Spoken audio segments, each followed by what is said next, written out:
Hello दोस्तों, कैसे हैं आप लोग। स्वागत है हमारे यूट्यूब चैनल में। द लिविंग वर्ल्ड चैप्टर को हम स्टार्ट कर रहे हैं। जो चैप्टर है बायोलॉजी का चैप्टर है। First of all, why we talk biology chapter, क्योंकि बायो का मतलब है लिविंग थिंग्स एंड लॉजी का मतलब है स्टडी ऑफ लिविंग थिंग्स। आपका बोटैनी मतलब बायोलॉजी में आपका दो पार्ट आता है, जैसे बोटैनी आता है, जूलॉजी आता है। बोटैनी में हम लोग आपका प्लांट्स के बारे में स्टडी करते हैं और जूलॉजी में आपका हम एनिमल के बारे में स्टडी करते हैं। आपको जो पहला जो यूनिट है जिसमें लिविंग वर्ल्ड है, बायोलॉजी क्लासिफिकेशन है, प्लांट किंगडम है, जो भी 3 चैप्टर है वो आपका बोटानी के अंदर आता है, जो कि बहुत ही आराम से और बहुत ईजीएस्ट चैप्टर है। और आपका जो एनिमल किंगडम है वो आपका जूलॉजी के अंदर आता है। ओके, फर्स्ट ऑफ ऑल हम लोग बोटानी के चैप्टर के घुस रहे हैं। अच्छी तरीके से बात करते हैं लिविंग वर्ल्ड के बारे में, जो एनसीईआरटी में बहुत कॉम्प्लेक्स तरीके से दिया हुआ है। लिविंग वर्ल्ड को पूरा पैराग्राफ भर दिया है, तो हम लोग पूरे एनसीईआरटी के पॉइंट को अच्छे तरीके से समराइज़ करेंगे। लिविंग वर्ल्ड चैप्टर में क्यों पढ़ते हैं?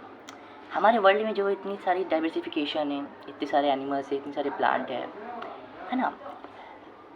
जो भी प्लांट को देखते हैं हम लोग, आपका अलगी है, ब्रायोफाइट है, टेडोफाइट है, जिम्नोस्पर्म है, एंजियोस्पर्म है। प्लांट फिर एनिमल में जो दिखते हैं तो पॉलीफेरा है। फिर आप एनिमल के नाम पढ़ेंगे सब चीज़, सिलेंटेटा, डिनोफोरा, प्लाटियलमिंटिस, एसियलमिंटिस, एनिलिडा, आर्थ्रोपोडा, कॉर्डेटा। इतने सारे क्लासिफिकेशन हुए, तो साइंटिस्टों ने बहुत सारा योगदान दिया है। तो सबसे पहले हम लोग पढ़ रहे हैं यहाँ diversity in the living world. जो लिविंग वर्ल्ड हमारा जो इतना खूबसूरत लिविंग वर्ल्ड है, जिस हमारा जो ये दुनिया है, डाइवर्सिफिकेशन क्यों है इतना। आप जस्ट सपोज आप फॉरेस्ट में गए, आप फॉरेस्ट में आप कोई एनिमल देखें और वो एनिमल आपको लगा कि वो एनिमल नया है, ठीक है, तो आपको उस एनिमल को आप उस एनिमल का नाम नहीं रख सकते। आपको एक ब्रांच में आना पड़ेगा, उसमें आप उस एनिमल का नाम रख सकते हैं। तो लिविंग वर्ल्ड चैप्टर ये बताता है कि आप कैसे लिविंग ऑर्गेनिज्म का नाम रखते हैं। जैसे हम लोगों का नाम है, मीन्स ह्यूमन का नाम है होमो सैपियंस, तो ये होमो सैपियंस नाम कैसे रखाया गया, कैसे, यानी किसने ये नाम सोचा कि ऐसे नाम रखाया जाएगा। मैंगो का नाम कैसे क्या होता है ना। वीट का नाम क्या होता है, टिटिकम एस्टिवम। अच्छा, तुम्हारा जाके है ना। तो ये जो नाम रखने का जो प्रक्रिया है, ये कैसे कैसे हुआ।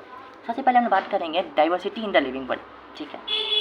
Diversity in the living world में बात करते हैं हम लोग प्लांट, एनिमल, माइक्रो ऑर्गेनिज्म के बारे में। प्लांट, एनिमल, माइक्रो ऑर्गेनिज्म के बारे में, यानी जो अभी तक हम लोग देखते हैं, अगर घर से बाहर निकलेंगे कोई हमको प्लांट दिख जाएगा, कोई कुत्ता जो कि एनिमल है वो दिख जाएगा, कैट दिख जाएगा, डॉग दिख जाएगा, छोटे छोटे माइक्रो ऑर्गेनिज्म दिख जाएंगे। ये जो माइक्रो ऑर्गेनिज्म में प्लांट, एनिमल है, जब हम लोग देखा गया कि स्पीसीज़ कितने हैं आपके 1.7 to 1.8 मिलियन स्पीसीज़ अभी तक जाने जा चुके हैं। इसका मतलब ये नहीं है कि इतनी सारी स्पीसीज़ है।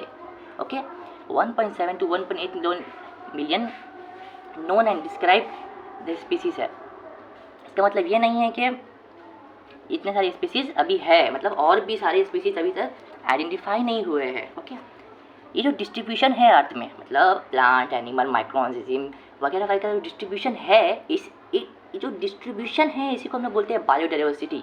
मतलब 12th क्लास में आप पढ़ेंगे इसको, बायोडाइवर्सिटी के बारे में। अच्छा, तो हम लोग का जो ये नाम की प्रक्रिया है वो क्यों करते हैं। मिस होमो सैपियंस है, जो भी सारा नाम, जैसे आप कॉकरोच का नाम सुनेंगे प्री प्लानेटा अमेरिकाना। ये क्यों नाम है, क्योंकि अगर आप कॉकरोच को यहाँ कुछ और बोला जाता है, दिल्ली में कुछ और बोला जाता है, उधर कुछ और बोला जाता है, कोई भी ऑर्गेनिज्म जिसको कुछ और कहाँ किसी और का नाम से बुलाया जाता है। देखिए, एक ही इंसान का आप बहुत सारा नाम बोलते हो। जैसे सपोज एक इंसान का असल नाम है शकील, मगर उसको मतलब आप लोग प्यार से बोलते हैं कल्लू। तो मगर आप स्कूल में जाकर कल्लू कल्लू चिल्लाओगे तो कोई भी मतलब शकील को नहीं बुला पाएगा, आपको उसका असल नाम देना पड़ेगा। इसलिए आपको मतलब लोकल नेम क्या है, vary from place to place. Delhi में उसको कोई और हो सकता है, कोई और शकील को कल्लू ने बल्लू बुलाता हो, कुछ भी बुलाता हो, यूपी में कुछ और बुलाता हो। तो ये जो लोकल नेम है ना, ये क्रिएट करता है कन्फ्यूजन्स। ओके, तो बायोलॉजिकल नेम क्यों रखे जाते हैं, क्योंकि उस कन्फ्यूज़न को दूर रखने के लिए। जैसे कि इंडिया में अगर कॉकरोच को प्री प्लानेटा अमेरिकाना बोलते हैं, तो उसको पूरे वर्ल्ड में प्री प्लानेटा अमेरिकाना बोला जाएगा, उधर कोई और, उधर कुछ और नहीं बोला जाएगा। यानी लोकल नेम क्रिएट करते हैं कन्फ्यूजन, ठीक है। Plant, animal, micro organism must have one scientific name, यानी बोला ना एक ही साइंटिफिक नेम होना चाहिए, एक ही ऑर्गेनिज्म का एक साइंटिफिक नेम होना चाहिए। ऐसा नहीं कि हम कॉकरोच का नाम प्री प्लानेटा अमेरिकाना रख दिया और अर्थवॉर्म का नाम अलग कुछ रख दिया, ठीक है। must have one scientific name for one generation, valid all over the world, that is nomenclature। ये जो नाम की जो प्रक्रिया है, ये प्री प्लानेटा अमेरिकाना नाम जो रखा, इस नाम रखना ही नोमेनक्लेचर। आपका भी नोमेनक्लेचर हुआ, आपका जो भी नाम है आपका भी तो नोमेनक्लेचर हुआ ना भाई। अच्छा, before before naming we need identification. अब इसका मतलब जो है बहुत सारे बच्चे क्या सोचते हैं, अरे भाई अगर पता ही नहीं है कि लड़का है लड़की तो कैसे हम लोग नाम रख देंगे, लड़की का नाम अलग होता है विद्या, लड़का का नाम अलग होता है कल्लू। तो बिफोर आइडेंटिफिकेशन यानी before naming we have to choose identification. Means identification पहले करना पड़ेगा ना भाई, यानी आइडेंटिफाई करना पड़ेगा कि वो प्लांट के बारे में बात हो रही है, एनिमल के बारे में बात हो रही है। अगर एनिमल के बारे में बात हो रही है तो हम लोग एनिमल का तरफ से अलग नाम रखेंगे और प्लांट की तरफ से अलग नाम रखेंगे। Okay fine. अच्छा अब बात करते हैं हम लोग कि ये जो अब तो बातें कर लिए हम लोग बहुत सारे कि डाइवर्सिटी कैसे होती है, लिविंग वैल्यू है कितना खूबसूरत है वगैरह वगैरह, 1.7 to 1.8 मिलियन है। अब आगे जाके आप लोग जब सेल चैप्टर पढ़ेंगे उसमें बोला गया रॉबर्ट मी ने 7 मिलियन स्पीसीज बताई है। अब हम लोग बात करते हैं कि प्रिंसिपल एंड प्रोसीजर क्या होती है, यानी प्रिंसिपल मतलब रूल्स, यानी किस तरह से आप किसी प्लांट का नाम रख सकते हैं, एनिमल का नाम रख सकते हैं। आप जंगल में गए, आपको कोई एनिमल मिल गया, आपको लग रहा है कि इसका नाम नहीं रखा गया होगा, आपको सबसे पहले जाना पड़ेगा ICZN में, that is international code for भी लिख सकते हैं, ऑफ भी लिख सकते हैं, तो कोई बात नहीं है, international code of zoological nomenclature. Okay. But अगर आपने कोई प्लांट देखा और आपने बोला कि ये जो प्लांट है ये आज तक शायद डिस्कवर नहीं हुआ होगा, तो आप एक बार गौर लगाइएगा या जाइएगा, एक ब्रांच होती है international code for botanical nomenclature. नाम में बोटानी है मतलब प्लांट के बारे में बात होगी, नाम में जूलॉजी है तो एनिमल के बारे में बात होगी। फाइन। अब बात आती है बाइनोमियल नॉमेनक्लेचर के बारे में। व्हाट डू यू मतलब आप क्या समझ रहे हो? बाई मतलब दो, नोमियल मतलब नामकरण, और नॉमेनक्लेचर नामकरण की प्रक्रिया 2 भागों में ही होनी चाहिए, उससे ज़्यादा भागों में नहीं होना चाहिए। यानी अभी तक जितना भी आप स्पीसीज का नाम सुने होंगे वो सिर्फ 2 भागों में बटी होंगी, जेनस और स्पीसीज। ठीक है। जितना भी organism, tree plant americana, Mangifera indica, Triticum aestivum जो हम लोग हैं, होमो सैपियंस में देख लीजिए 2 वर्ड है जो हम लोग हैं। अच्छा ये जो ना बायोनॉमेनक्लेचर है बहुत बार पूछता है आपके नीट एग्जामिनेशन में और बोर्ड के एग्जामिनेशन दोनों में कि बाइनोमियल नॉमेनक्लेचर किसने दिया। तो बाइनोमियल नॉमेनक्लेचर आपका कार्लेस लिनस साहब ने दिया। आपको पता है चीज़, कार्लेस लिनस साहब का पूरा नाम क्या था? कार्लेस बॉन लिनस। इनके नाम में 3 वर्ड्स थे अलग अलग, कार्लेस बॉन लिनस यानी कार्लेस अलग, बॉन लिनस। मगर जब उन्होंने बाइनोमियल नॉमेनक्लेचर के बारे में स्टडी की और जब बाइनोमियल नॉमेनक्लेचर दिया तो उन्होंने बोला अगर हर ऑर्गेनिज्म का नाम मैं 2 टुकड़ों में बांट रहा हूँ तो खुद का नाम क्यों नहीं बांटूँ। समझ रहे हैं? तो इन्होंने मतलब अपना नाम चेंज कराकर कार्लेस बॉन लिनस से अपना नाम कार्लेस लिनस कर दिया। ठीक है। अब देखिए बाइनोमियल नॉमेनक्लेचर में अगर हम बात करें तो एक ऑर्गेनिज्म में क्या क्या चीज़ें होती है, मतलब 1 ऑर्गेनिज्म में क्या क्या चीज़ें होती है। 2 वर्ड्स आते हैं जैसे होमो सैपियंस, तो पहला वर्ड जो है वो आपका जेनस कहलाएगा, दूसरा वर्ड जो है वो आपका स्पीसीज कहलाएगा। ठीक है। अच्छा पहला लेटर जो है, अच्छा आप कभी भी नाम लिखा करें मतलब साइंटिफिक नाम, अपना नाम नहीं साइंटिफिक नाम, तो आपका जो पहला लेटर है वो जेनस होता है, पहले बता चुका हूँ। दूसरा जो वर्ड है, दूसरा जो लेटर है वो स्पीसीज होता है, पहले बता चुका हूँ। अब इम्पॉर्टेंट बात क्या है, मेरी बात को अच्छे से समझिए। जेनस को हम कैपिटल लेटर से लिखते हैं, ये रूल है। ठीक है।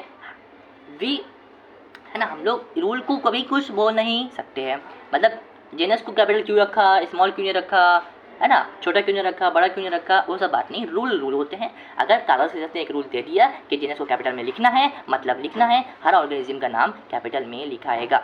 Genus should be in capital letter, okay, and second species should be in small letter. Fine. Biology name are written in Latin language.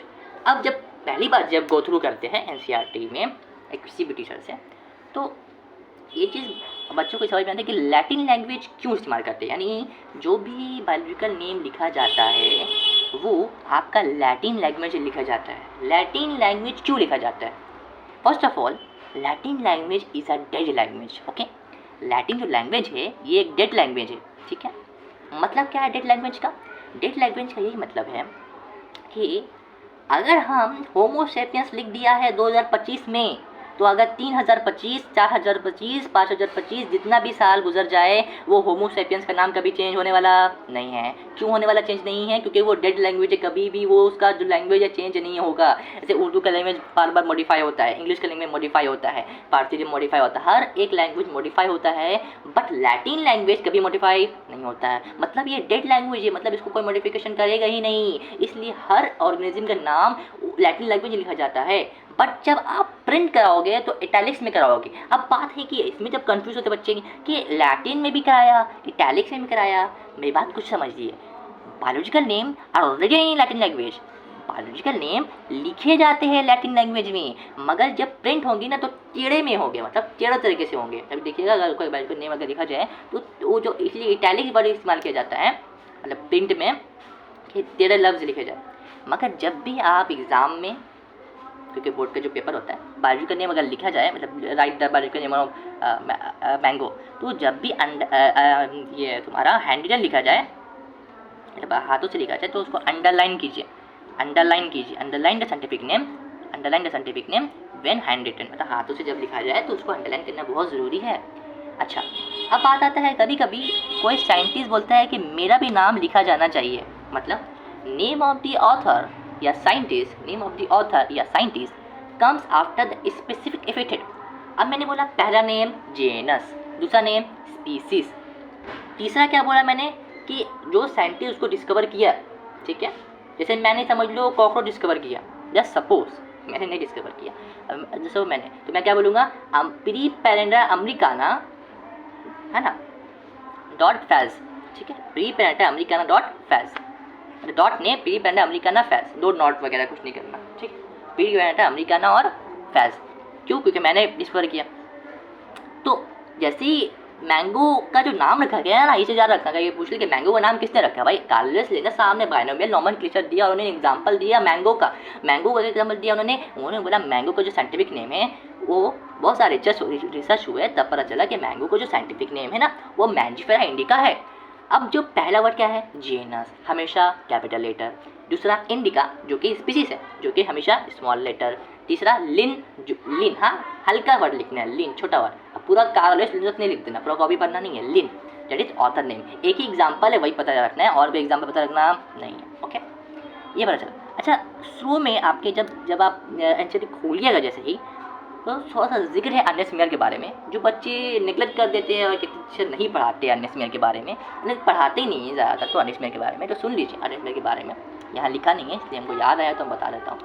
Ernest mayor वो साइंटिस्ट हैं जिनकी पैदाइश भी हुई 1902 में और 2002 में वो डेथ कर गए, मतलब ओवरऑल वो 100 साल जिए, ठीक है, और बायोलॉजिकल कंसेप्ट ऑफ स्पीसीज के बारे में बताया, यानी उन्होंने बताया कि पहला तो 100 साल जिए वो, दूसरा अगर 100 साइंटिस्टों में बात हो, जैसे कार्लोस लिनस है, न्यूटन है, आइंस्टाइन है, न्यूटन है ना, प्लैंक्स है, जितने भी साइंटिस्ट है बात करें, अगर 100 साइंटिस्ट में अगर आप मतलब गिने, डार्विन है, अरिस्टोटल है, सबको अगर आप जोड़ेंगे ना 100 में अगर जोड़ेंगे तो अर्नेस्ट मेयर का नाम आता ही है, ठीक है। सबसे पहला पैराग्राफ में दिया होगा, फोटो भी बना है, ठीक है। तो उन्होंने बायोलॉजिकल कॉन्सेप्ट ऑफ स्पीसीज दिया था कि हर स्पीसीज अपनी ही पॉपुलेशन में इंटरब्रीड कर सकता है, मिस रिप्रोड्यूस कर सकता है, मतलब डॉग के साथ इंटरब्रीड करके मिसमेट करके अपने ही शक्ल का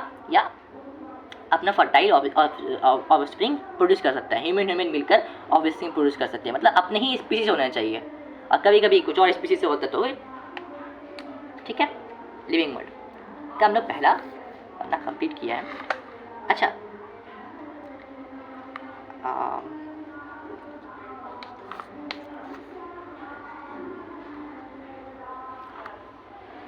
अब बात करते हैं हम लोग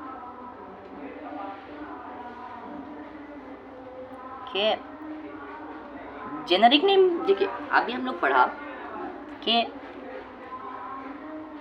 जेनरिक नेम मतलब पहला वर्ड जो कि कैपिटल में होगा, ठीक है। ये आपका सेम भी हो सकता है, डिफरेंट भी हो सकता है। सेम कैसे? आपको पता है जो हम लोग लायन, टाइगर, लेपर्ड वगैरह पढ़ते हैं ना, लायन टाइगर क्यों हम लोग को सेम दिखता है? हम देखा होगा आप लोगों ने कि टाइगर जो है वो ऐसे चलता है, ठीक है, और लायन भी ऐसे चलता है। टाइगर भी हमला करता है, लायन भी हमला करता है, बट लायन थोड़ा ज़्यादा खतरनाक होता है और थोड़ा टाइगर थोड़ा कम खतरनाक होता है, दोनों ही खतरनाक होते हैं। मगर बता रहा हूँ जैसे तो लायन थोड़ा ज़्यादा खतरनाक दिखते हैं, मतलब बड़ा बड़ा मुँह, बड़ा बड़ा चेहरा होता है, और टाइगर का थोड़ा छोटा चेहरा होता है। क्यों पता है आप लोगों को? क्योंकि उन लोगों के जेनस सेम है, क्योंकि उन लोगों के जेनस सेम है, that is Panthera Leo, Panthera Tigris. Okay, Panthera Leo, Panthera Tigris. आपको पता है लायन का क्या साइंटिफिक नेम है? कभी कोई पूछे तो क्या बताना है? पैंथरा लियो का, लायन का जो साइंटिफिक नेम है वो है पैंथरा लियो, और जो टाइगर का है वो है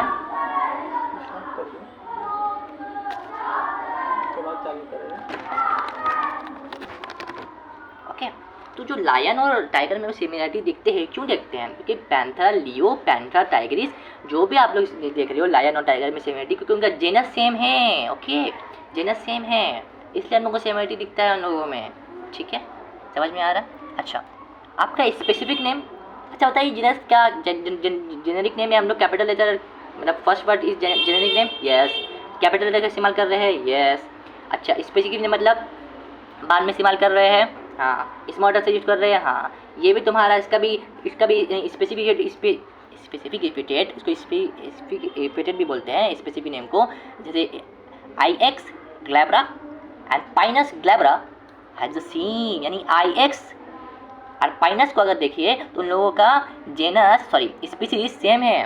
ओके, अच्छा, अब हम लोग ये टॉपिक थोड़ा बाद में आता है, बट हम लोग बात कर लेते हैं इसके बारे में कि टैक्सोनॉमी क्या होता है। ठीक है, बड़ी टैक्सोनॉमी, तो पहली बार जब नाम सुनते हैं तो लगता है क्या भला है ये। तो taxonomy, what is taxonomy? All living organism, जितना भी लिविंग ऑर्गेनिज्म है, all living organism, there is no exception, all living organism can be categorised into different taxon, taxa category on the basis of character. मतलब क्या हुआ? मैंने कोई organism देखा, okay, मैंने कोई ऑर्गेनिज्म देखा, उस ऑर्गेनिज्म को मैंने देखने के बाद मैंने ये आइडेंटिफाई किया कि ये जो, जैसे सपोज मैं जंगल में गया, मुझे एक प्लांट मिला, ठीक है, मुझे एक प्लांट मिला, मैं जैसे ही मैंने प्लांट देखा मैंने बोला किंगडम प्लांटिया। ठीक है, living organism can different taxa, यानी अलग अलग टेक्सा में डालने के प्रोसेस को, मतलब अलग अलग स्पीसीज हुआ, जेनस हुआ, ऑर्डर हुआ, क्लास में डालने के प्रोसेस को क्या बोला मैंने? टैक्सोनॉमी बोला। ठीक है, डिफरेंट टेक्सा कैटेगरी में डालने के प्रोसेस को बोला टैक्सोनॉमी, डालने को क्या बोला? टैक्सोनॉमी, प्रोसेस को क्या बोला? टैक्सोनॉमी। देखो होता क्या है ना, टैक्सोनॉमी मतलब अलग अलग ऑर्गेनिज्म को कैटेगराइज करना अलग अलग टेक्सा में कुछ कैरेक्टर के बेसिस में। मतलब अगर एनिमल है तो उसको हम किसी और किंगडम में डाल रहे हैं, प्लांट को हम प्लांटिंग किंगडम में डाल रहे हैं। मुझे लगा कि ये जो है मेरा प्लांट है तो हम प्लांटिंग किंगडम में डालेंगे, अगर ये एनिमल है तो एनिमल किंगडम में डालेंगे। अगर मैंने देखा इसमें कॉर्डेटा है तो इसको फाइलम कॉर्डेटा में डाल देंगे, अगर मैंने देखा इसमें कुछ और है तो इसमें मैं किसी और में डाल देंगे। अभी अच्छे से बताता हूँ। टाइप्स ऑफ टैक्सोनॉमी की बात करूँ अगर मैं, तो देखो यही है टैक्सोनॉमी के बारे में बात करें तो क्लासिकल टैक्सोनॉमी, मॉडर्न टैक्सोनॉमी। अगर मैं कहूँ टैक्सोनॉमी क्लासिकल टैक्सोनॉमी आता है और मॉडर्न टैक्सोनॉमी आता है।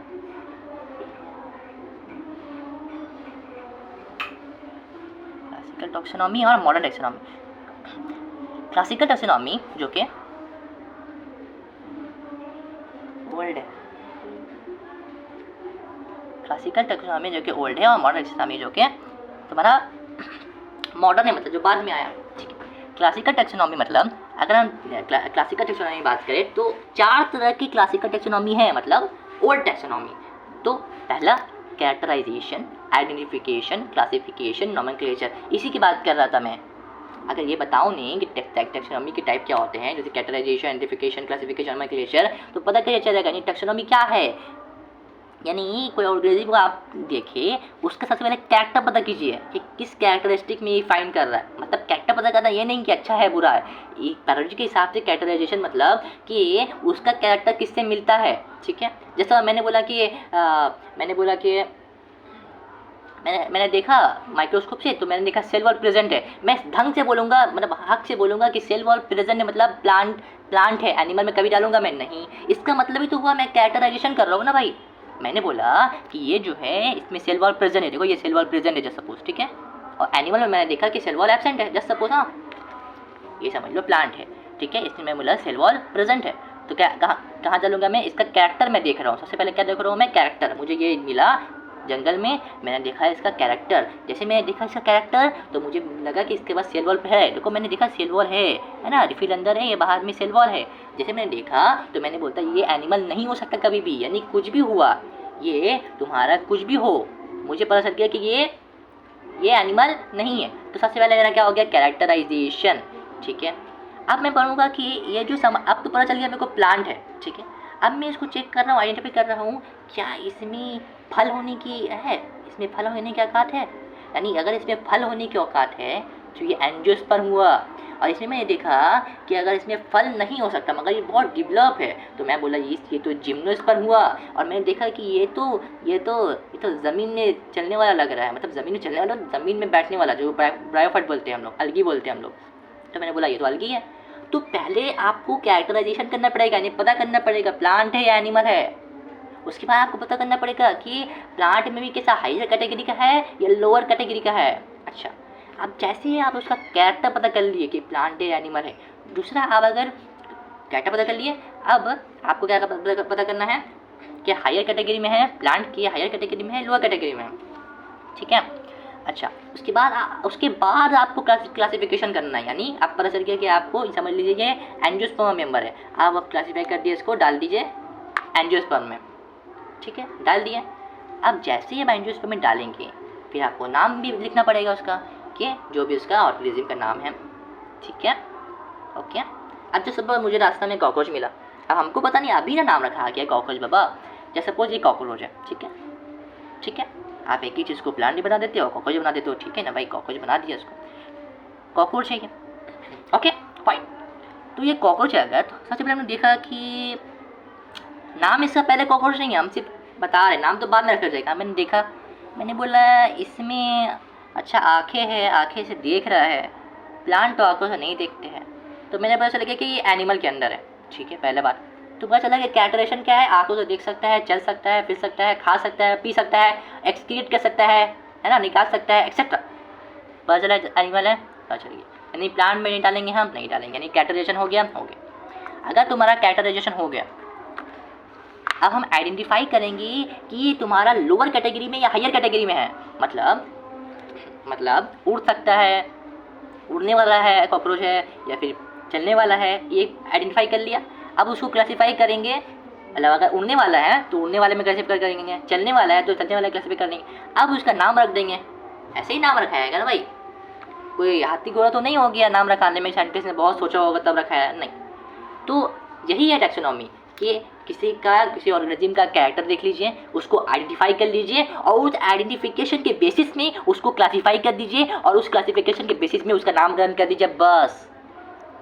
मतलब जो होमो सेपियंस में नाम रखाया है, कोई हाथी घोड़ा नहीं है, होमो सेपियंस नाम रखा गया, कोई प्रॉब्लम थोड़ी है। हम लोगों को कैरेक्टर देखा गया, हाँ मेमोरी ग्लैंड है मैमल्स में, फीमेल्स में, है ना वगैरह वगैरह, जैसे देखा चल सकता है, फिर सकता है, खा सकता है, एक्सीड कर सकता है हम लोग, तो देखा गया कैरेक्टर हो गया। अब उसको आइडेंटिफाई कर लिया कि हाँ ऐसा आइडेंटिफिकेशन है, फिर उसको क्लासीफाई कर दिया हम लोग को क्लास में मिलिया में, आउट ऑफ प्रीमाटा में होमो सेपियंस कैसे नाम रखा गया, नॉमेनक्लेचर से। समझ में आ रहा है? तो समझ रहे हो कितना ज़रूरी है ये चैप्टर लिविंग वर्ल्ड। बच्चे इसको छोड़ देते क्योंकि क्वेश्चन इससे ज़्यादा आता नहीं है नीट एग्जामिनेशन में, एक दो क्वेश्चन शायद लड़ जाए, बट ये फंडामेंटल बनाता है बच्चों का। ठीक है, अब बात है टैक्सोनॉमी, क्लासिकल तो हो गया, अब है मॉडर्न टैक्सोनॉमी। बेस्ट है मॉडर्न टैक्सोनॉमी, क्या है बेस्ट है। क्यों बेस्ट है? क्योंकि हम लोग क्लासिकल टैक्सोनॉमी में, आप गौर कीजिए, क्लासिकल टैक्सोनॉमी में हम लोग सिर्फ एक्सटर्नल स्ट्रक्चर के बारे में बात कर रहे हैं। एक्सटर्नल स्ट्रक्चर मतलब, एक्सटर्नल का मतलब हो गया, एक्सटर्नल स्ट्रक्चर की बात कर रहे हैं मतलब क्या हो गया कि कैरेक्टर, ऊपर से कैरेक्टर देख लिया, ऊपर से आइडेंटिफाई कर लिया, ऊपर से क्लासीफाई कर दिया, ऊपर से नॉमेनक्लेचर रख दिया, बस ऊपर से कर रहे हैं, यानी एक्सटर्नली कर रहे हैं ना, कर रहे हैं। मगर जब मॉडर्न टैक्सोनॉमी आया, साइंटिस्ट ने मॉडर्न टैक्सोनॉमी बारे में सोचा, तो उन्होंने बोला कि हम लोग एक्सटर्नल स्ट्रक्चर भी देखेंगे, इंटरनल स्ट्रक्चर भी देखेंगे। फाइन, क्या बोला मैंने? एक्सटर्नल स्ट्रक्चर भी देखेंगे, इंटरनल स्ट्रक्चर भी देखेंगे, सेल का स्ट्रक्चर भी देखेंगे और डेवलपमेंट प्रोसेस भी देखेंगे। मतलब आप बाहरी तौर पर सब चीज़ों को देखोगे, बाहरी चीज़ों को भी देखोगे, अंदर की चीज़ों को भी देखोगे। अच्छा, सेल कैसे स्ट्रक्चर वाइज काम कर रहा है वो भी देखेंगे, कैसे डेवलप कर रहा है सेल वो भी देखेंगे, और उसका इकोनॉमिक इम्पोर्टेंस, उसका इकोलॉजिकल इन्फॉर्मेशन भी देखेंगे। ठीक है, अब थोड़ा सा लास्ट में है ये सिस्टमेटिक। कि सिस्टेमेटिक क्या होता है। वर्ड में घुसिए, सिस्टेमैटिक्स मतलब सिस्टेमा। सिस्टेमा एक ऐसा वर्ड है जिसको ड्राइव किया गया है फ्रॉम द लैटिन वर्ड सिस्टेमा। ठीक है, सिस्टेमा मतलब क्या हो गया, सिस्टम को बैठाना। समझे ना बात को क्या बोल रहा हूँ। मैंने बोला सिस्टेमैटिक्स मतलब drive from the Latin word systema मतलब सिस्टमैटिक अरेंजमेंट ऑफ ऑर्गेनिज्म, मतलब systematic arrangement of organism, systematic arrangement of organism.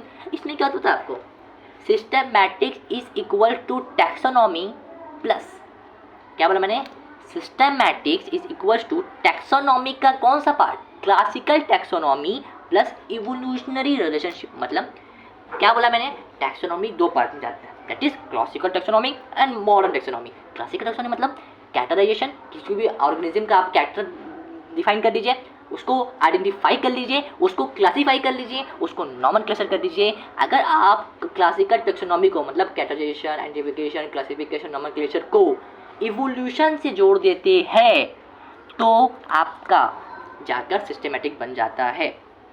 Fine, क्या बोल रहा मैंने, सिस्टेमेटिक में हम लोग इवोल्यूशनरी रिलेशनशिप के बारे में जानते हैं, इसलिए सिस्टेमेटिक और अच्छा हो जाता है, क्योंकि यहाँ हम लोग इवोल्यूशन से जोड़ देते हैं चीज़ों को कि है ना, इवोल्यूशन से क्या लेना देना है उस बंदे का या उस स्पीसीज का। अच्छा, एक चीज़ जानकर रखिए कि सिस्टेमा नेचरी एक किताब है जो लिखी गई थी लिनस के द्वारा। ठीक है ना, सिस्टेमा नेचरी एक किताब है जो लिखी गई थी लिनस के द्वारा। ठीक है, किताब है जो लिखी गई थी लिनस के द्वारा। अर्लीस्ट क्लासिफिकेशन जो है वो किसकी बेस पे है, मतलब सबसे पहले जो क्लासिफिकेशन हुई, मतलब देखो कैटेगराइजेशन क्लासिफिकेशन किसके बेसिस में होगी, सबसे पहले तो मॉर्फोलॉजी के बेसिस में होगी वगैरह वगैरह। मगर सबसे अर्लीस्ट क्लासिफिकेशन जो है वो तुम्हारा यूज़ ऑफ ऑर्गेनिज्म, यानी ऑर्गेनिज्म क्या सामान इस्तेमाल करते हैं उसके बेसिस में क्लासिफिकेशन हुआ। हाँ, फूड इस्तेमाल करते हैं, क्लॉथ, शेल्टर, उसके बेसिस में आपका क्लासिफिकेशन हुआ। Classification is not a single step process, classification is not a single step process but it is a multi step process. यानी क्लासिफिकेशन, हमको ऑर्गेनिज्म मिला और हम उसको क्लासीफाई कर दिए, हमको ऑर्गेनिज्म मिला हम उसको क्लासीफाई कर दिए, इतना आसान तो नहीं है ना, बहुत सारा मल्टी स्टेप प्रोसेस होता है, इसके बाद ही क्लासीफाई हो जाते हैं हम लोग, है ना। अच्छा, अब आते हैं कि आपको टैक्सोनॉमिक कैटेगरी एक टॉपिक है जिसको मैं शुरू करता हूँ। टैक्सोनॉमिक कैटेगरी मतलब सबसे पहले क्या पढ़ा हम लोग, टैक्सोनॉमी। ठीक है ना, टैक्सोनॉमी पढ़ा हम लोगों ने। ठीक है, टैक्सोनॉमी जो हम लोग पढ़ रहे हैं तो टैक्सोनॉमी का मतलब लिविंग ऑर्गेनिज्म को अलग अलग टैक्सॉन में या टैक्सा में या कैटेगरी में, ये तीनों एक ही चीज़ है। ठीक है ना, taxon, taxa, category, taxon, taxa, category, taxon, taxa, category एक ही चीज़ है। ठीक है, तो 7 ऑब्लिगेट कैटेगरीज होते हैं, मतलब रियल कैटेगरी, ऑब्लिगेट कैटेगरी 7 होते हैं, 7 टोटल रियल ऑब्लिगेट कैटेगरी। ठीक है, 7 को आप लोग को अच्छे से पढ़ना है जिससे ही मैक्सिमम क्वेश्चन आते हैं। अभी जो भी हमने पढ़ा उससे मतलब ज़्यादा क्वेश्चन नहीं आते, मतलब एग्जाम में बोल रहा हूँ मैं, और ऐसे सिर्फ और सिर्फ टैक्सोनॉमिक कैटेगरी से ज़्यादा क्वेश्चन आते हैं, वो उससे कभी कभी आ जाते हैं, ऐसी की बात नहीं। अच्छा, सबसे पहले बात करना चाहूँगा मैं 7 ऑब्लिगेट कैटेगरी। पहला क्या है, स्पीसीज, दूसरा क्या है जेनस, तीसरा क्या है फैमिली, चौथा क्या है ऑर्डर, पांचवा क्लास, फिर फाइलम, फिर डिवीज़न एंड फिर किंगडम। अब याद कैसे करें, लास्ट में चलिए किंगडम से। Keep podium clean, keep podium clean, keep podium clean, को भी कीप है मतलब कीप कीजिए पोडियम को क्लीन, और fam get 6, keep podium clean, fam get 6 कम से कम 6 बार बोलिए और उसको याद कर लीजिए क्योंकि बहुत ज़रूरी है ये चीज़, है ना। कीप पोडियम क्लीन और fam get 6, keep podium clean और fam get 6, that is K for kingdom, P for phylum. अब भैया ये क्या बला है, फाइलम भी लिखा है, डिवीजन भी लिखा है, फाइलम लिखा, डिवीजन लिखा। Phylum is for the animal, for the animal, and division is for plant. ठीक है, कीप पोडियम मतलब के फॉर किंगडम, पोडियम मतलब फाइलम, और ये डी आ गया तुम्हारा डिवीजन के लिए, क्लीन मतलब क्लास, और मतलब ऑर्डर, फैम मतलब फैमिली, जी मतलब जेनस, 6 मतलब स्पीसीज। फाइन, ठीक है, ठीक है। अब देखिए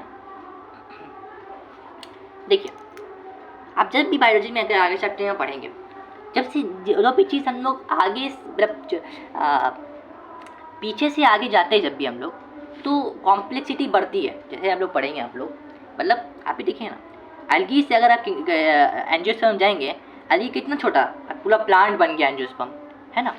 तो होता क्या है, अगर आप स्पीसीज टू किंगडम जाएंगे, मतलब छोटा से बड़ा की तरफ जाएंगे, छोटा से बड़ा की तरफ जाएंगे, किंगडम समझ रहे हैं, किंगडम एनिमेलिया और स्पीसीज क्या हो गया, एक छोटा सा species. From species to kingdom, species to kingdom, number of similar character decreases. क्यों? क्योंकि अगर आगे बढ़ते जाएंगे आपको कठिनाई का सामना करना पड़ेगा, यानी number of similar common character decreases, decreases, decreases, number of similar common character decreases from kingdom to species. यानी अगर आप बड़े छोटे की तरफ आ रहे हैं, है ना, बड़े छोटे की तरफ आ रहे हैं, number of common similar character increases. ठीक है, यहाँ लिखा है ना, मैंने बोला ना, यहाँ लिखा है मैंने कि एनिमल के लिए वी यूज़ फाइलम और प्लांट के लिए वी यूज़ डिवीजन। अच्छा, ये चीज़ आपको बहुत काम आएगी कि आइडेंटिफाई करने के लिए कितना चीज़ों को नाम याद रखेंगे आप लोगों को इसी चीज़ काम है कि एल्स, मतलब अल्स किसके लिए यूज़ करते हैं, ऑर्डर।